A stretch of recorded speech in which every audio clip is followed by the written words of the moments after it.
57 मुस्लिम मुल्कों ने मोदी सरकार को हिंदुस्तान में हो रहे मुसलमानों पर जुल्म के लिए नसीहत दे दी है। OIC Organisation of Islamic Cooperation, जो कि सरकारी ऑर्गेनाइजेशन है जहां 57 मुस्लिम देश शामिल है, उन्होंने लंबी चौड़ी पोस्ट लिखकर मोदी सरकार की वाट लगा दी। मोदी सरकार की गंदी राजनीति को एक्सपोज कर दिया।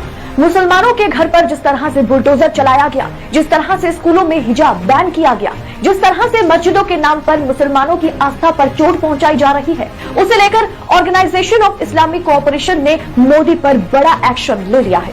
नमस्कार, मैं हूं अदिति, स्वागत है आप सभी का। दोस्तों, 57 इस्लामिक देशों ने मोदी सरकार के खिलाफ मोर्चा खोल दिया है और सीधा मोदी सरकार से पंगा ले लिया है। बीजेपी की गंदी राजनीति के चलते जिस तरह से देश का सर झुक गया, उससे हर हिंदुस्तानी शर्मसार है।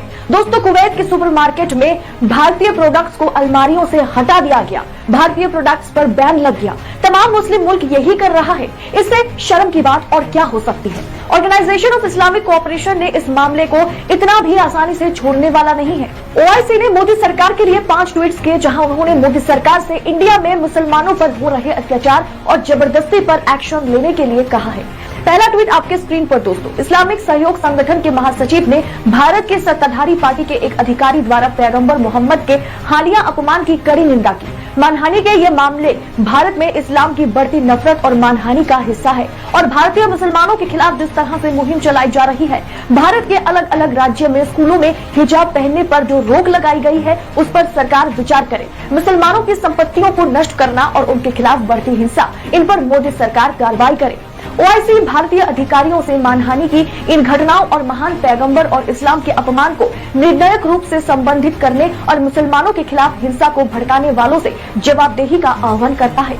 भारतीय अधिकारियों से भारत में मुसलमानों की सुरक्षा और भलाई सुनिश्चित करने और उनके अधिकारों के साथ साथ धार्मिक और सांस्कृतिक पहचान, गरिमा और मस्जिदों की रक्षा करने का भी आह्वान करता है। जनरल सचिवालय, अंतर्राष्ट्रीय समुदाय, विशेष रूप से यूनाइटेड नेशन और ह्यूमन राइट्स काउंसिल भी भारतीय मुसलमानों का ध्यान रखे, भारतीय मुसलमानों पर ध्यान रखे, उन पर नजर बना के रखे। ये एक नहीं, दो नहीं, 57 देशों ने आज मोदी सरकार के खिलाफ आवाज उठाई है। तो वहीं बीजेपी सांसद सुब्रमण्यम स्वामी ने भी मोदी सरकार की पोल खोल के रख दी। कहा कि चीन, रूस, अमेरिका से मोदी ने बेइज्जती तो करवा ली और अब हमने छोटे से कतार के सामने साष्टांग दंडवत कर दिया है। देखिए दोस्तों, स्वामी ने अपने ट्वीट में मोदी के लिए क्या कुछ कहा, आपकी स्क्रीन पर। स्वामी ने सिलसिलेवार तरीके से कई ट्वीट्स किए। कहा कि मोदी सरकार के 8 वर्षों के दौरान भारत माता को शर्म से सिर झुकाना पड़ा, क्योंकि हम लद्दाख पर चीनियों के सामने रंगते रहे, रूसियों के सामने घुटने टेकते रहे, क्वाड के सामने, अमेरिकियों के सामने झुकते रहे। अब हमने छोटे से कतार के सामने साष्टांग दंडवत कर दिया है। यह हमारी विदेश नीति की कमियां हैं।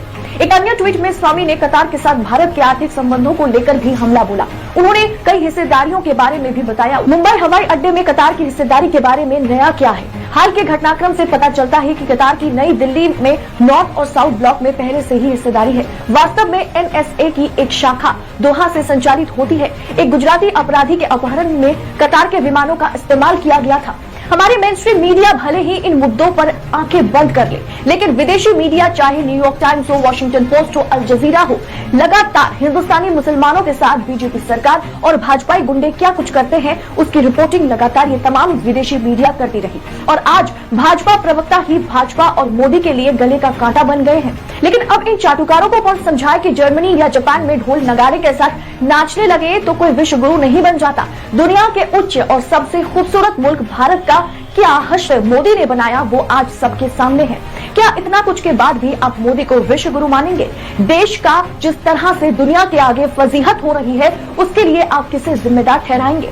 कमेंट बॉक्स में अपनी राय हमारे साथ जरूर शेयर करें, क्योंकि देश नीति के लिए आपकी राय बहुत ज्यादा महत्वपूर्ण है। तो देश नीति का साथ दे दोस्तों, आजाद पत्रकारिता को सपोर्ट करें, चैनल को सब्सक्राइब जरूर करें। शुक्रिया।